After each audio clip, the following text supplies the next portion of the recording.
Brasilien. Ja, farvela. Farvela, ja. Altså, mennesker pakket ind på et lille sted. Ja, befolkningstæthed. Det Det eksploderer. I store byer, det er nok det, man tænker meget på.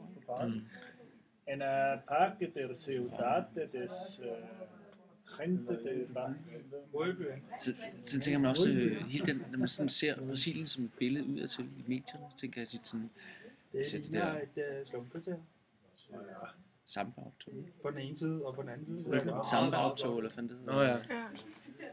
Ja, De der men det er jo kæmpe- også noget sammenhold omkring noget kulturelt, Ja, som går på tværs af, hvordan man har det. sociale skæld og sådan Ja, sådan noget. ja, det kan bringe noget glæde ind. Men er det her slum? Ja, det slår. Ja, man tænker lidt over, Er altså, det et parcelhuskvarter? Nej, det er det ikke. det der blev sagt med nogle forbedrede vilkår efter den nye regering kom. Betyder det så rindende vand for den fattigste befolkning? Altså, hvad betyder det helt konkret? Jeg kan vide, om de har et problem med at få vand i Brasilien, eller rent vand. Altså, man skulle tænke sig sådan en bolig der. Der er jo nok ikke. Nej. Der hedder det Der- ned der- til en flod eller... Nej.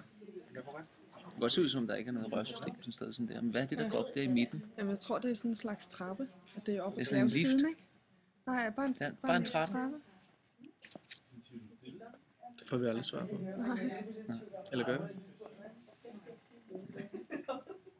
Det er i hvert fald meget særpræget. Hvad tænker I ellers på, når I hører ordet Brasilien? Er det noget med portugisisk? Strand og palmer, fodbold. Ja, Skulle vi mere tale? regnskov. Kaffe. Ja, kaffe. De eksporterer mange fodboldspillere. Det skal ikke tale så højt, Ole, fordi så kommer de ind på vores. Torben, du skal ikke tale så højt, for så kommer man ind på vores.